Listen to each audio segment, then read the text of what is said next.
विक्रम और बेताल की कहानी भाग 1। बहुत समय पहले की बात है। धारा नगरी में गंधर्वसेन नाम का एक राजा राज करते थे। उसके 4 रानियां थीं। उनके 6 लड़के थे जो सबके सब बड़े ही चतुर और बलवान थे। संयोग से एक दिन राजा की मृत्यु हो गई और उनकी जगह उनका बड़ा बेटा शंख गद्दी पर बैठा। उसने कुछ दिन राज किया, लेकिन छोटे भाई विक्रम ने उसे मार डाला और स्वयं राजा बन बैठा। उसका राज्य दिनों दिन बढ़ता गया और वह सारे जम्बूद्वीप का राजा बन बैठा। एक दिन उसके मन में आया कि उसे घूमकर सैर करनी चाहिए और जिन देशों के नाम उसने सुने हैं उन्हें देखना चाहिए। सो वह गद्दी अपने छोटे भाई भर्तृहरि को सौंपकर योगी बनकर राज्य से निकल पड़ा। उस नगर में एक ब्राह्मण तपस्या करता था। एक दिन देवता ने प्रसन्न होकर उसे एक फल दिया और कहा कि इसे जो भी खाएगा वह अमर हो जाएगा। ब्राह्मण ने वह फल लाकर अपनी पत्नी को दिया और देवता की बात भी बता दी। ब्राह्मणी बोली, हम अमर होकर क्या करेंगे, हमेशा भीख मांगते रहेंगे, इससे तो मरना ही अच्छा है। तुम इस फल को ले जाकर राजा को दे आओ और बदले में कुछ धन ले आओ। ये सुनकर ब्राह्मण फल लेकर राजा भर्तृहरि के पास गया और सारा हाल कह सुनाया। भर्तृहरि ने फल ले लिया और ब्राह्मण को 1 लाख रुपए देकर विदा कर दिया। भर्तृहरि अपनी एक रानी को बहुत चाहता था। उसने महल में जाकर वह फल उसी को दे दिया। रानी की मित्रता शहर कोतवाल से थी। उसने वह फल कोतवाल को दे दिया। कोतवाल एक वेश्या के पास जाया करता था। वह उस फल को उस वेश्या को दे आया। वेश्या ने सोचा कि यह फल तो राजा को खाना चाहिए। वह उसे लेकर राजा भर्तृहरि के पास गई और उसे दे दिया। भर्तृहरि ने उसे बहुत सा धन दिया, लेकिन जब उसने फल को अच्छी तरह से देखा तो पहचान लिया। उसे बड़ी चोट लगी, पर उसने किसी से कुछ कहा नहीं। उसने महल में जाकर रानी से पूछा कि तुमने उस फल का क्या किया। रानी ने कहा, मैंने उसे खा लिया। राजा ने वह फल निकालकर दिखा दिया। रानी घबरा गई और उसने सारी बात सच सच कह दी। भर्तृहरि ने पता लगाया तो उसे पूरी बात ठीक ठीक मालूम हो गई। वह बहुत दुखी हुआ। उसने सोचा, ये दुनिया माया जाल है, इसमें अपना कोई नहीं। वह फल लेकर बाहर आया और उसे धुलवाकर स्वयं खा लिया। फिर राजपाट छोड़ योगी का भेष बना जंगल में तपस्या करने चला गया। भर्तृहरि के जंगल में चले जाने से विक्रम की गद्दी सूनी हो गई।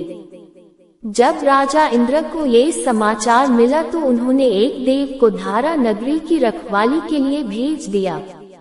वह रात दिन वहीं रहने लगा। भर्तृहरि के राजपाट छोड़कर वन में चले जाने की बात विक्रम को मालूम हुई तो वह लौटकर अपने देश में आया।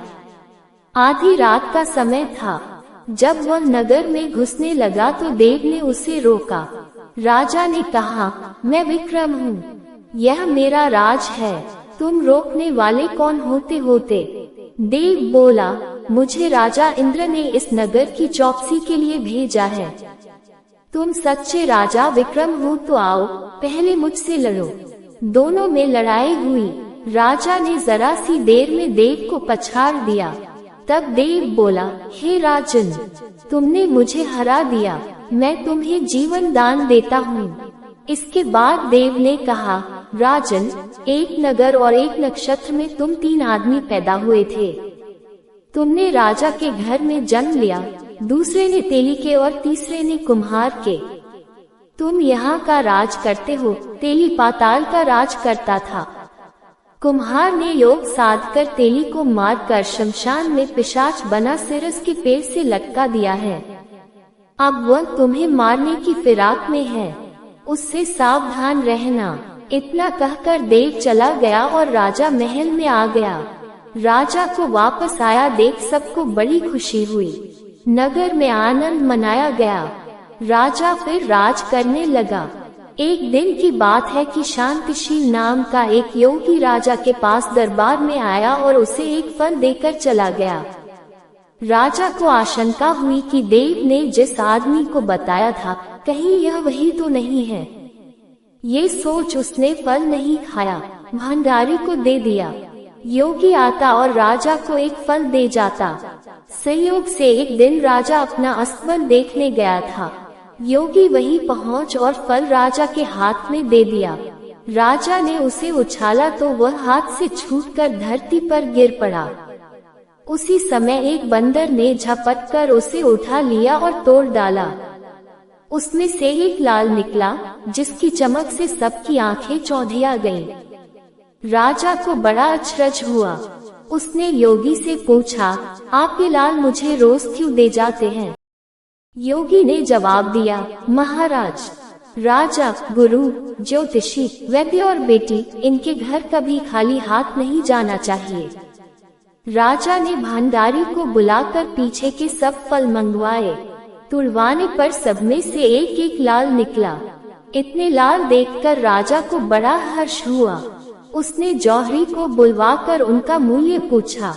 जौहरी बोला, महाराज, ये लाल इतने कीमती हैं कि इनका मोल करोड़ों रुपयों में भी नहीं आंका जा सकता। एक एक लाल एक एक राज्य के बराबर है। ये सुनकर राजा योगी का हाथ पकड़कर गद्दी पर ले गया। बोला, योगी राज, आप सुनी हुई बुरी बातें दूसरों के सामने नहीं कही जाती। राजा उसे अकेले में ले गया। वहां जाकर योगी ने कहा, महाराज, बात यह है कि गोदावरी नदी के किनारे मसान में मैं एक मंत्र सिद्ध कर रहा हूँ। उसके सिद्ध हो जाने पर मेरा मनोरथ पूरा हो जाएगा।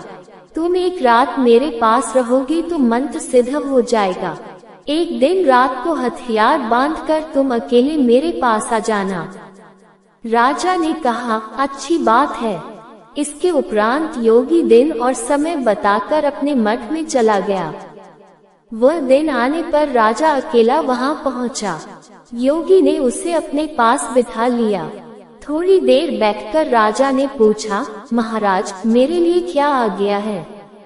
योगी ने कहा, राजन, यहाँ से दक्षिण दिशा में 2 कोस की दूरी पर मसान में एक सिरस के पेड़ पर एक मुर्दा लटका है। उसे मेरे पास ले आओ, तब तक मैं यहाँ पूजा करता हूँ। ये सुनकर राजा वहाँ से चल दिया। बड़ी भयंकर रात थी। चारों ओर अंधेरा फैला था। पानी बरस रहा था। भूत प्रेत शोर मचा रहे थे। सांप आकर पैरों में लिपटते थे, लेकिन राजा हिम्मत से आगे बढ़ता गया। जब वह मसान में पहुंचा तो देखता क्या है कि शेर दहाड़ रहे हैं, हाथी चिंघाड़ रहे हैं, भूत प्रेत आदमियों को मार रहे हैं। राजा बेधड़क चलता गया और सिरस के पेड़ के पास पहुंच गया। पेड़ जड़ से फुनगी तक आग से दहक रहा था। राजा ने सोचा, हो न हो ये वही योगी है जिसकी बात देव ने बताई थी। पेड़ पर रस्सी से बंधा मुर्दा लटक रहा था। राजा पेड़ पर चढ़ गया और तलवार से रस्सी काट दी। मुर्दा नीचे गिर पड़ा और दहाड़ मार मार कर रोने लगा। राजा ने नीचे आकर पूछा, तू कौन है? राजा का इतना कहना था कि वह मुर्दा खिलखिलकर हंस पड़ा। राजा को बड़ा अचरज हुआ। तभी वह मुर्दा फिर पेड़ पर जा लटका। राजा फिर चढ़कर ऊपर गया और रस्सी काट मुर्दे का बगल में दबा नीचे आया। बोला, बता, तू कौन है? मुर्दा चुप रहा। तब राजा ने उसे एक चादर में बांधा और योगी के पास ले चला। रास्ते में वह मुर्दा बोला, मैं बेताल हूँ। तू कौन है और मुझे कहाँ ले जा रहा है? राजा ने कहा, मेरा नाम विक्रम है। मैं धारा नगरी का राजा हूँ। मैं तुझे योगी के पास ले जा रहा हूँ। बेताल बोला, मैं एक शर्त पर चलूंगा। अगर तू रास्ते में बोलेगा तो मैं लौटकर पेड़ पर जा लटकूंगा। राजा ने उसकी बात मान ली। फिर बेताल बोला, पंडित, चतुर और ज्ञानी, इनके दिन अच्छी अच्छी बातों में बीतते हैं, जबकि मूर्खों के दिन कलह और नींद में। अच्छा होगा कि हमारी राह भली बातों की चर्चा में बीत जाए। मैं तुझे एक कहानी सुनाता हूँ। ले सुन।